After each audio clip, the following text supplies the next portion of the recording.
আজ আমাদের গল্পের চ্যানেলে রয়েছে অনুজিৎ রায়ের লেখা ২৭শে জুলাই গল্পটি। ছোটবেলা থেকে বিভিন্ন স্বাদের বইয়ের সাথে বড় হওয়া অনুজিৎ এখন বর্তমানে আন্তর্জাতিক বিজ্ঞাপন সংস্থায় ক্রিয়েটিভ ডিরেক্টর। বিগত ৩ বছর থেকেই তিনি নিয়মিত লেখালেখি করেন। এই গল্পটি লেখার সাথে সাথে এই পোস্টারটিও নিজে হাতে এঁকেছেন এবং গল্পের লোগোটাও তিনিই তৈরি করেছেন। আজ ওনার গল্প পাঠ করে আমরা রীতিমতো আনন্দিত।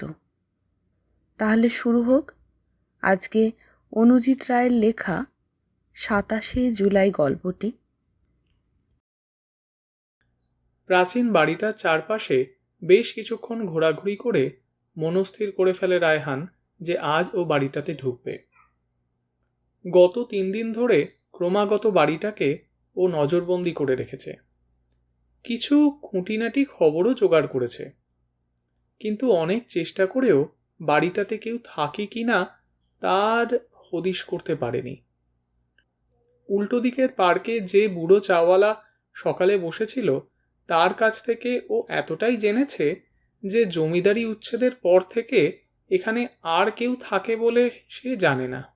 শুধু এক যুবতী মেয়েকে ওই গাড়ি বারান্দার সামনে দাঁড়িয়ে থাকতে দেখেছিল কয়েকদিন। পোয়াতি মেয়েটি। বুড়ো এখানে কমই বসে, বিক্রি নেই বললেই চলে। রাত তখন ১:৪০। বাড়িটার উল্টো দিকের ছোট পার্কটার রেলিংয়ে বসে একটা সিগারেট ধরায় রায়হান। বড় কাজের আগে সিগারেটের বদ অভ্যাস ওর অনেক দিনের। মাথা ঠান্ডা থাকে। জুলাইয়ের প্রচণ্ড দাবদাহকে এড়িয়ে কোথা থেকে একটা ঠান্ডা জোলো বাতাস অজান্তেই যেন ওর চুলে বিলি কেটে দিয়ে যাচ্ছে। বৃষ্টি হবে বোধহয়। রাস্তার টিমটিমে আলোগুলো অন্ধকার আরও বাড়িয়ে দেয়। বাড়িটার কাছে এগিয়ে আসেও।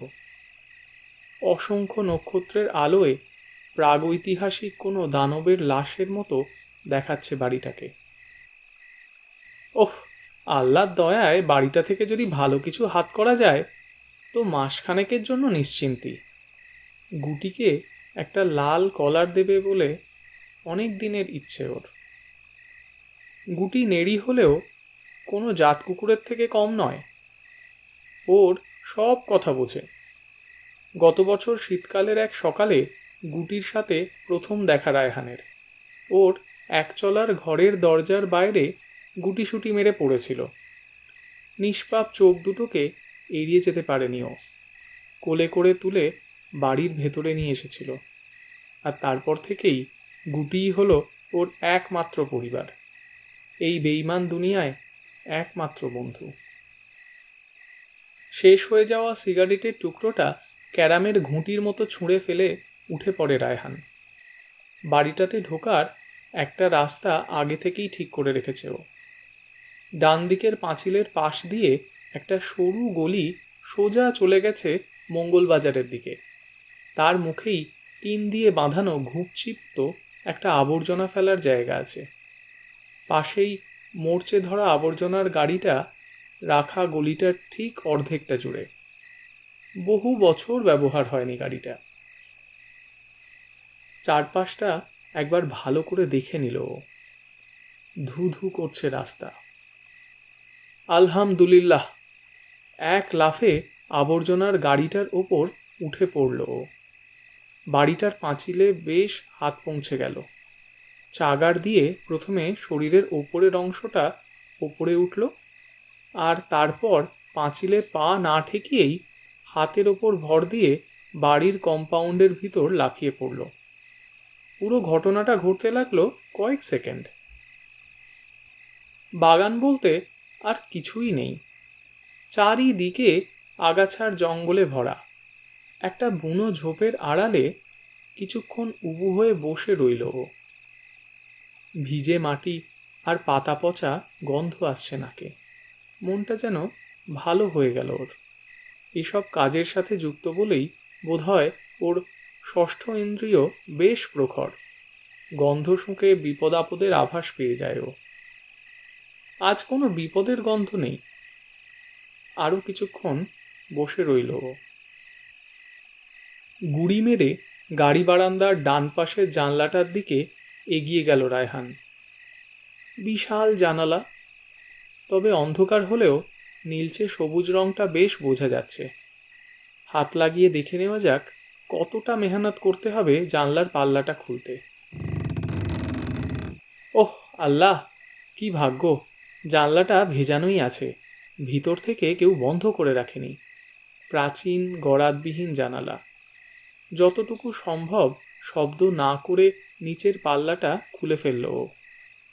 উঁকি মেরে ভিতরটা দেখার চেষ্টা করল। ভেতরটা আল কাতরার মতো অন্ধকার। জানলাটা ডিঙিয়ে ভেতরে ঢুকতে বিশেষ কসরত করতে হলো না। যথাসম্ভব শব্দ না করে ও পাল্লাটা ভিজিয়ে দিল। চোখ সয়ে আস্তে আস্তে ও বুঝতে পারে বাড়িটার ভেতরে কোথায় একটা হালকা আলো জ্বলছে।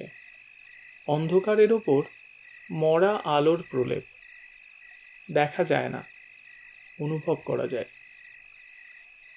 কেউ আছে বাড়িটায়? জেগে আছে কি? আরও সাবধান হতে হবে। একটা অদ্ভুত একাকিত্ব আছে বাড়িটায়, ব্যাপারটা অনুভব করেছে ও। জানলাটা বন্ধ করার সাথে সাথেই বাইরের পৃথিবী থেকে একেবারে যেন বিচ্ছিন্ন হয়ে গেছে সব। একটু এগুতেই ও একটা সুপ্রাচীন হলঘরের মধ্যে এসে পড়ে। দুদিক দিয়ে দুটো সিঁড়ি উঠে গেছে। দোতলাটা গোল দালান দিয়ে ঘেরা। দালানের যে কোনো অংশে দাঁড়ালে পুরো হলঘরটাকেই দেখা যাবে, ঠিক গ্যালারির মতো। ও ওপরে তাকায়। আলোটা দোতলা থেকে আসছে। হলঘরের দুদিকে সারি সারি ঘর পেরিয়ে ও প্রাচীন বিশাল সিঁড়িটার সামনে এসে দাঁড়ায়। জাত কাঠের সিঁড়ি, সোজা উঠে গেছে। পা টিপে টিপে সিঁড়িতে উঠল রায়হান, শরীরটাকে একটু সামনে ঝুঁকিয়ে। অর্ধেক সিঁড়ি উঠে একবার পিছনে তাকালো। দুদিকের সারি সারি বন্ধ ঘরগুলো যেন কত প্রাচীন রহস্য বুকের মধ্যে নিয়ে অপেক্ষা করছে। কালো হলুদ ফিনফিনে আলোতে হলঘরটা অতল সমুদ্রের মতো লাগছে। একটা অশুভ ইঙ্গিতে থমকে আছে যেন। বুকটা ছ্যাঁত করে ওঠে ওর। সিঁড়ির আরও 5-7 ধাপ বাকি। আলোর উৎসটা দেখতে পায় রায়হান। দালানের পর সারি সারি ঘরের একটা থেকে আসছে আলোটা। অত্যন্ত কম আলো। সন্তর্পণে দোতলার দালানে পা রাখেও। নিঃশ্বাস বন্ধ করে ঘরটার দিকে এগিয়ে যায়। তার ডান দিক বরাবর সারি সারি তালাবন্ধ ঘর। প্রায় 5টা বন্ধ ঘর পেরিয়ে এই ঘরটার বাইরে এসে দাঁড়ালো। দরজাটা আলতো করে ভেজানো। আলোটা আসছে দরজাটার ফাঁক দিয়ে। পকেট থেকে ছোট ছুরিটা বার করে নিল। ছোট হলেও বেশ কাজের। কোনো শব্দ করা যাবে না। দরজার ফাঁকে চোখ লাগিয়ে দেখার চেষ্টা করে রায়হান। যতটুকু দেখা যায় বেশ বড় ঘর বলেই মনে হলো ওর। ঘরের ডান দিকে একটা বড় খাটে একজন শুয়ে আছে, ঘুমোচ্ছে। মানুষটাকে পুরোপুরি দেখা যাচ্ছে না। দরজার ফাঁক দিয়ে শুধু পায়ের দিকটাই দেখা যাচ্ছে, চাদরে ঢাকা। আরও কিছুক্ষণ দাঁড়িয়ে দরজায় আলতো ঠেলা দিল রায়হান। শতাব্দী প্রাচীন দরজাটার কলকবজার একটা ক্ষীণ আর্তনাদ চমকে দেয় ওকে। ছুরিটাকে শক্ত করে ধরে রায়হান। কোনো মতেই শব্দ হতে দেবে না। একইভাবে ঘুমিয়ে আছে মানুষটা। দরজাটা অর্ধেক খুলে সাপদের মতো ঘরের ভিতরে ঢুকলো ও। কালো হলুদ আলোয় একটা যুবতী মেয়েকে দেখল। বিশাল খাটে চিত হয়ে শুয়ে আছে। চাদরটা বুক থেকে পেটে নেমে এসেছে। ঘুমোচ্ছে মেয়েটা। ধীরে ধীরে খাটের সামনে এসে দাঁড়ালো। কত বয়স হবে মেয়েটার? বড়জোর 30। একটু অস্বস্তি হলো ওর। এত কাছ থেকে কোনো মেয়েকে আগে কখনো দেখেনি ও। ওর কান গরম হয়ে ওঠে। এর কথাই কি বুড়ো চাওয়ালাটা বলেছিল? আঙুল কাঁপতে লাগলো রায়হানের। আল্লাহ! চমকে ওঠে রায়হান। শব্দটা এসেছে দরজার দিক থেকে, কলকবজার শব্দ। কেউ দরজা খুলল কি? নিঃশ্বাসটা গলায় এসে আটকে গেছে ওর। চকিতে দরজার দিকে ফেরে রায়হান। মনের ভুলই বোধ হয়। খাটের দিকে আরেকবার দেখে নেয়। মেয়েটা আগের মতোই ঘুমোচ্ছে। ছুরিটা শক্ত করে ধরে ঘরের বাইরে আসে ও। অন্ধকারে যতটুকু দেখা যায়, না, কেউ তো নেই। একটু লজ্জা পেয়েছে রায়হান। আচমকাই ভয় পেয়ে গেছিল। আজ কিছু একটা হাত করতেই হবে, না হলে আর পেট চালানো যাবে না। ঘরটাকে পেরিয়ে দালানের বাঁদিকে এগোলো ও। এদিকেও সারি সারি ঘর। সাবধানে ঠেলে ঠেলে দেখল সবকটাই বন্ধ, বাইরে থেকে তালা মারা। 5 নম্বর ঘরটা আলতো করে ঠেলতেই খুলে গেল। একবার পিছন ফিরে দেখল রায়হান। গোল দালানের প্রায় অর্ধেকটা চলে এসেছে ও। ঠিক উল্টো দিকে আগের ঘরটা দেখা যাচ্ছে। তার মরা আলো দালানের এদিকের অন্ধকার দূর করতে পারেনি। সামনের রেলিংয়ের পরেই নিচের হলঘরটা খাদের মতো সোজা নেমে গেছে। অন্ধকারে তার নিচ দেখা যায় না। গলাটা আজ একটু বেশি রকমই শুকিয়ে আসছে। হালকা শব্দটা বারবার মনে পড়ে যাচ্ছে। অত্যন্ত সন্তর্পণে ও ঘরটাতে ঢুকল। কি অপার্থিব অন্ধকার! ওর সস্তা কালো প্যান্টের পকেট থেকে পেন্সিল টর্চটা বার করল। কিছুক্ষণ চুপ করে দাঁড়িয়ে থেকে আচমকাই টর্চটা জ্বালিয়ে দিল। সরু আলোটা সোজা গিয়ে পড়ল রংচটা দেওয়ালের ওপর। টর্চটা বাঁ দিকে ঘোরালো। একটা গোল ছোট টুল ছাড়া আর কিছুই নেই এখানে। আরও একটু বাঁ দিকে ঘোরাতেই হাত কেঁপে গেল ওর। টর্চটা নিভে গেছে। হাত কেঁপে যাওয়ায় টর্চটা নিভিয়ে ফেলেছে ও। আবার টর্চটা জ্বালালো রায়হান। ঠিক আগের জায়গাতেই আলোটা পড়েছে। ভালো করে দেখে ও বুঝলো জিনিসটা কিছুই না, একটা কাঠের খেলনা ঘোড়া। তার চোখেই পড়েছে আলোটা। কালো সাদায় আঁকা চোখটা বেশ চমকে দিয়েছিল ওকে। মনে মনে হাসার চেষ্টা করলো, কিন্তু পারল না। আগে কখনো এমন হয়নি তো। বাড়িটাতে ঢোকার পর থেকেই একটা অস্বস্তি হয়ে চলেছে ওর ক্রমাগত।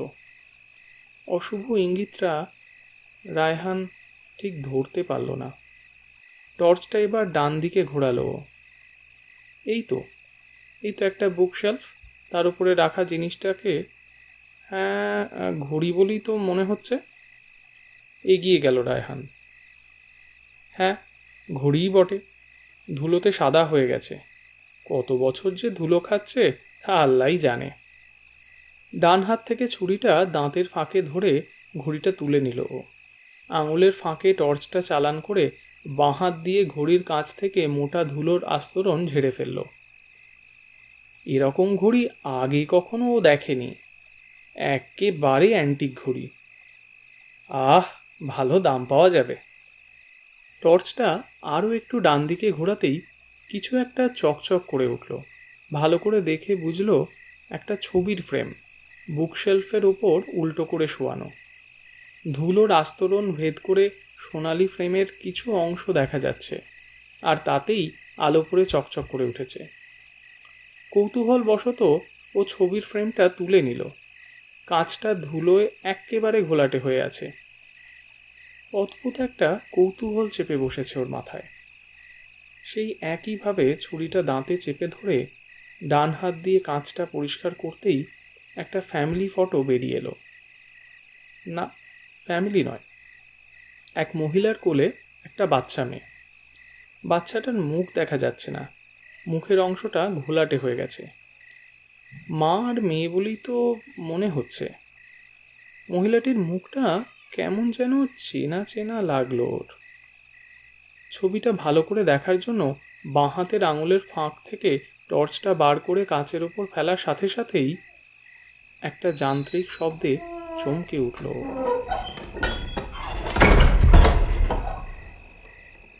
লোহায় লোহা ঘষার শব্দ। ফ্রেমটা হাত থেকে সশব্দে মেঝেতে পড়ল। শব্দটা এসেছে ওর ঠিক মাথার ওপর থেকে। কিছু একটা দুলছে সিলিং থেকে। জড় বস্তুর মতো ও উপরে তাকালো। চাপ চাপ অন্ধকার। টর্চের মুখটা ধীরে ধীরে ওপরে করল রায়হান। সরু আলোর বৃত্তটা রংচটা দেওয়াল ঘেঁষে সিলিংয়ে গিয়ে পড়ল। তারপর সিলিং ফ্যানটার ব্লেডের ওপরে। এখনো যান্ত্রিক শব্দ করে দুলছে ওটা। ও কি মানসিক ভারসাম্য হারাচ্ছে? সে যখন ছবির ফ্রেমটা দেখছিল, কেউ একজন সিলিং ফ্যানটাকে আঁকড়ে ধরে বসেছিল। ওপর থেকে ওকে এক দৃষ্টে দেখছিল। টর্চের আলোটা এখন সিলিং ফ্যানের ব্লেডের ওপর থেকে তীর তীর করে কাঁপছে।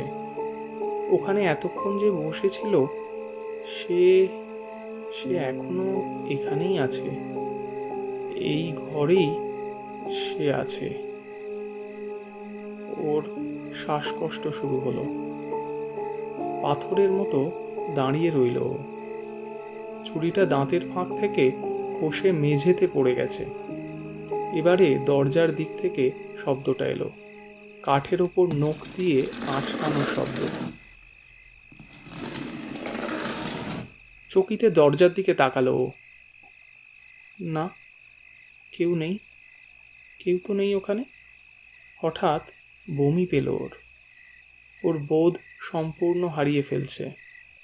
ধীরে ধীরে টর্চটা দরজার দিকে ফেলল ও। হাত কাঁপছে ওর। আলোটা স্থির রাখতে পারছে না।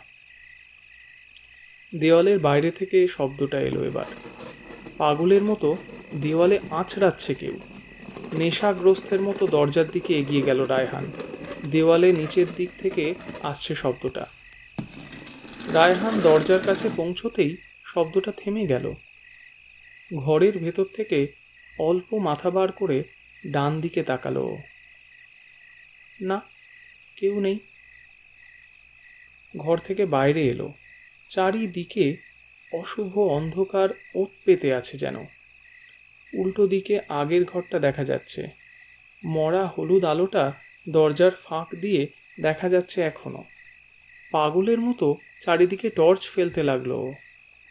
দরজার পাশে দেওয়ালের নিচের অংশে আলো পড়তেই নখের আঁচড়গুলো দেখতে পেল। প্রাচীন চুনরং ফালা ফালা করে আঁচড়েছে কেউ।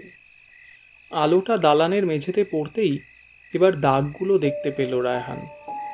চাপ বাঁধা ধুলোর ওপর পায়ের ছাপ। আকারে বেশ ছোট। রায়হানের পায়ের ছাপের ঠিক পাশাপাশি। আলোটা একটু আগে ফেলতে আরও কিছু ছাপ দেখতে পেল। কেউ দালান দিয়ে হেঁটে গেছে, আর কিছুক্ষণ আগেই গেছে। আতঙ্ক কখনো কখনো মানুষকে সম্পূর্ণ বশ করে ফেলে। স্বাভাবিক বোধ বা চিন্তা শক্তি তখন মানুষের নিয়ন্ত্রণের বাইরে চলে যায়। সম্মোহিত লাশের মতো ছাপগুলোকে অনুসরণ করতে থাকে রায়হান। আগের ঘরটার সামনে দাঁড়িয়ে আছে ও। পায়ের ছাপগুলো ঘর পর্যন্ত নিয়ে এসেছে ওকে। দরজার ফাঁক দিয়ে আলো এসে পড়েছে মেঝেতে। পায়ের ছাপগুলো দালান পেরিয়ে ঘরের ভেতর গিয়ে ঢুকেছে। ভেতরে ঢুকলো রায়হান। মেঝেতে পায়ের ছাপের সাথে এবারে হাতের ছাপও দেখতে পায় সে। সোজা ঢুকে গেছে সেই ছাপ খাটের তলায়, অন্ধকারে। মেঝের সাথে যেন পা আটকে গেছে রায়হানের। পাথরের মতো দাঁড়িয়ে রইল ও ঠিক দরজার সামনে। খাটের নিচে যে আছে তাকে দেখতে পাচ্ছে না ও। তবে যে কোনো মুহূর্তে সে বেরিয়ে আসবে খাটের নিচের অন্ধকার থেকে। সময় যেন হঠাৎ থমকে গেছে। ওর কপাল থেকে ঘাম গড়িয়ে চোখে এসে পড়ছে। জ্বালা করতে লাগলো ওর চোখ। ঝাপসা হয়ে আসছে ওর দৃষ্টি। তবুও অপলক দৃষ্টিতে ও তাকিয়ে আছে খাটের নিচের সেই অন্ধকারে। হঠাৎ কিছু একটা ঘটল। কিছু যেন একটা পরিবর্তন হলো। রায়হান ঠিক ধরতে পারল না, তবে বুকের বাঁদিকে চিনচিনে ব্যথাটা জীবনে এই প্রথম অনুভব করলো রায়হান। খাটের উপরে তাকালো। মেয়েটা আগের মতোই ঘুমোচ্ছে, চাদরটা একইভাবে বুক পর্যন্তই নামানো। ঠিক সেই মুহূর্তে চাদরটা নড়ল, কিন্তু মেয়েটা এক চুলও নড়েনি। খাটের নিচে আবার তাকালো। চাপ চাপ অন্ধকার। হঠাৎ একটা ব্যাপার স্পষ্ট হয়ে গেল রায়হানের কাছে। নিচের অন্ধকার থেকে ধীরে ধীরে খাটের উপরে তাকালো। আতঙ্ক ওর মস্তিষ্কে প্রভাব ফেলতে শুরু করে দিয়েছে। ঘুমন্ত মেয়েটার চাদরের নিচে আর একজন আছে, গুড়ি মেরে শুয়ে আছে। বুকের ব্যথাটা ধীরে ধীরে বাঁ কাঁধ ছাড়িয়ে হাতটাকে অসাড় করে ফেলছে। ওর চোখ জ্বালা করছে, তবুও অপলক দৃষ্টিতে তাকিয়ে আছে ঘুমন্ত মেয়েটার দিকে। হঠাৎ চাদরটা আবার একটু নড়ে উঠল। পৈশাচিক নীরবতা। ঝাপসা হয়ে যাওয়া দৃষ্টিতে ও দেখল ধীরে ধীরে নামতে শুরু করেছে চাদরটা। কেউ যেন টেনে নামাচ্ছে। রায়হানকে কেউ যেন দেখা দিতে চায়। চোখ বন্ধ করার চেষ্টা করল, কিন্তু পারল না। আতঙ্ক ওকে এমনভাবে আচ্ছন্ন করেছে যে ওর স্নায়ু, পেশি আর মস্তিষ্ক এখন সম্পূর্ণ নিয়ন্ত্রণের বাইরে চলে গেছে। চাদরটা নেমে যাওয়ার সাথে সাথে একটা মানুষ রায়হানের সামনে অনাবৃত হচ্ছে ধীরে ধীরে। একটা মেয়ে, একটা বাচ্চা মেয়ে। তার বাদামি হয়ে যাওয়া চুলগুলো মুখের উপর ছড়িয়ে আছে ঠিক পর্দার মতো। মুখ দেখা যাচ্ছে না। ওই অবস্থাতে মেয়েটা ধীরে ধীরে রায়হানের দিকে মাথাটা ঘোরালো। যে এতক্ষণ রায়হানকে অনুসরণ করে এসেছে, যার নখের আঁচড় পৈশাচিক সাক্ষীর মতো দেওয়ালে ফালা ফালা হয়ে আছে, সে এখন ওই ঘুমন্ত মেয়েটাকে আঁকড়ে ধরে শটান চেয়ে আছে রায়হানের দিকে। ওর ধমনীতে রক্তচাপ দ্রুত কমে আসছে। বাচ্চা মেয়েটা অবশিষ্ট চাদরের তলা থেকে হাতটা হেঁচড়ে বার করল। ছাল ছাড়ানো মুরগির মতো তার চামড়া, ফ্যাকাশে। হাতটা আস্তে আস্তে মুখের কাছে নিয়ে এলো সে। তার মুখ কিছুতেই দেখবে না রায়হান, কিন্তু অনেক দেরি হয়ে গেছে। তার ফ্যাকাশে হাত দিয়ে মেয়েটা মুখের উপর থেকে চুলগুলো সরিয়ে ফেলছে ধীরে ধীরে।